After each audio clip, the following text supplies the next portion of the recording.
Hi అండి, ఎలా ఉన్నారు? బాగున్నారా? నేనైతే చాలా బాగున్నాను. మీరు కూడా బాగున్నారు అనుకుంటున్నాను. ఈరోజు మళ్ళీ వీడియో చేయడానికి కారణం ఏంటంటే చూస్తున్నాం కదా, ఎక్కడో కేసులు పెరిగాయి, కరోనా మళ్ళీ వస్తుంది. కాబట్టి ముందుగానే మీరందరూ జాగ్రత్తగా ఉండాలని నేను వీడియో చేయడం అయితే చేశాను. ముఖ్యంగా అయితే డాక్టర్లు, నర్సులు అండి, మీరు చేసిన సేవలు ఎప్పటికీ మరవలేము. మీరు లేకపోతే ఏ హాస్పిటల్ కూడా రన్ అవ్వదు. దేవుళ్ళ తర్వాత దేవుళ్ళు అంటే డాక్టర్లు, నర్సులే. అది అంటే నేను చెప్పడం కాదు, ప్రతి ఒక్కళ్ళు అదే చెప్తారు. ఇప్పుడు కరోనా టైం మళ్ళీ స్టార్ట్ అయింది. ముందుగానే అన్ని విధాలుగా జాగ్రత్త ఉండండి. వేరే వాళ్ళకి రావడానికి చాలా టైం పట్టుద్ది, కానీ డాక్టర్లకి, నర్సులకి డ్యూటీ తప్పదు కదా. డ్యూటీతో పాటు మానవత్వం కూడా ఉంటుంది. కాబట్టి ఆల్మోస్ట్ వాళ్ళకి కరోనా అనేది ఎక్కువ శాతం వస్తుంది. ఎంతోమంది స్టాఫ్ నర్సులను, డాక్టర్ని మనము కోవిడ్లో పోగొట్టుకొని ఉన్నాము. అలానే ప్రజలు చాలామంది ఇబ్బంది పడ్డారు. అలాంటి ఇబ్బంది పడకుండా ముందుగానే జాగ్రత్త తీసుకోండి. జాగ్రత్త అంటే ఏం లేదండి, ఎక్కడికైనా వెళ్ళొచ్చిన తర్వాత అసలు మనం హ్యాండ్ వాష్ చేసుకోవడము, సబ్బుతోనే కాదు, ఏదైనా పట్టుకున్నప్పుడు హ్యాండ్ వాష్ చేసుకుంటే సరిపోయింది. ఎన్నిసార్లు కడగాలని అప్పుడు మనకు కూడా డౌట్ వస్తుంది. అవసరం లేదు. ఎక్కడికైనా వెళ్ళొచ్చిన తర్వాత హ్యాండ్ వాష్ చేసుకోండి, బాగుంటుంది.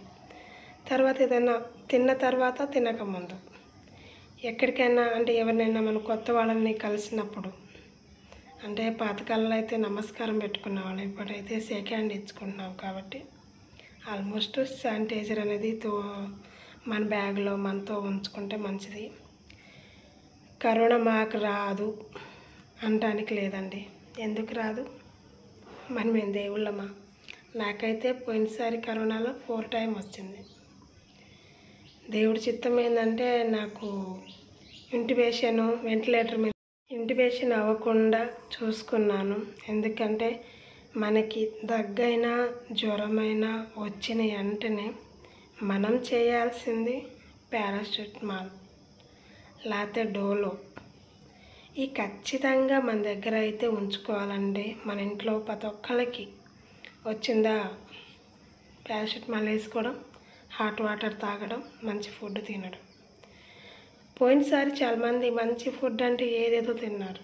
మంచి ఫుడ్ అంటే బయటికి కాకుండా ఇంట్లోయే. కాబట్టి ఆల్మోస్ట్ సరుకులు కూడా తెచ్చి పెట్టుకోండి.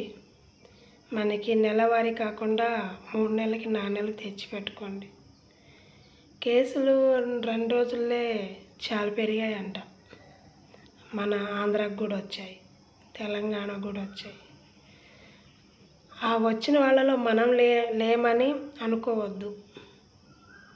ఆ వచ్చిన వాళ్ళలో మనం కూడా ఉన్నామేమో అని భయపడి ముందుగానే జాగ్రత్త తీసుకోండి.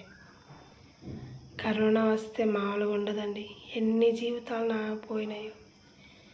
కరోనా తర్వాత ముందు అని ఆలోచించాల్సి వస్తుంది. అంత భయంకరంగా ఉంది కరోనా టైంలో. నేను డ్యూటీ చేసుకుంటూ ప్రజలను చూస్తున్నప్పుడు ఒక నర్సుగా ఏడవకూడదు, కానీ వాళ్ళకి వచ్చిన సిచ్యువేషన్కి అయ్యో నేనేం చేయలేకపోతున్నానే అని ఆ సమయంలో వాళ్ళతో పాటు నేను కూడా ఏడ్చాను. ఆడపిల్లలండి, ఫాదర్ చనిపోతే మామూలుగా ఏడవల. ఒక్కొక్కళ్ళు అయితే ముసలోళ్ళని వార్డులోనే వదిలేసి వెళ్ళిపోయారు. వాళ్ళు చనిపోయిన తర్వాత ఎవరికి ఇవ్వాలో కూడా తెలియకుండా మార్చిలో పెట్టి లాస్ట్కి వాళ్ళండి పాపం ముసలోని ఇక్కడ వదిలేసి వెళ్ళిపోతారు. ఎస్ఓబి ఉంది అంటే ఆ ఊపిరి ఆడట్లేదు, మళ్ళీ వస్తామని. ఒక్కొక్కళ్ళు అయితే వాళ్ళ డబ్బులు కూడా తీసుకోలేదండి. సెల్ ఫోన్లు, డబ్బులు, వాళ్ళ విలువైన వస్తువులన్నీ అక్కడే శ్రేసి వెళ్ళిపోయారు. ఫస్ట్లో అందరూ అంతే చేసామనుకోండి, కానీ ఇప్పుడు ఇలా కాదు. మనకు అన్నీ తెలిసినాయి. కోవిడ్ ఫస్ట్ వెళ్ళిపోయింది, సెకండ్ వెళ్ళిపోయింది, థర్డ్ వెళ్ళిపోయింది, ఆల్మోస్ట్ 4th కూడా వెళ్ళిపోయింది. కాబట్టి ముందుగానే జాగ్రత్త తీసుకోండి. కేసులు పెరగకుండా చూసుకుందాం. ఇప్పుడు మన చేతిలోనే ఉంది. అప్పుడంటే మనకు తెలియదు, ఎవరు చెప్పేవాళ్ళు లేరు.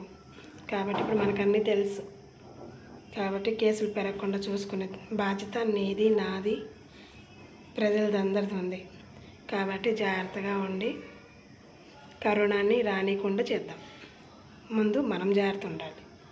మాస్కులు, గ్లౌజు, శానిటైజర్ ఈ 3 మన చేతిలో ఉంటే చాలు. Okay, bye.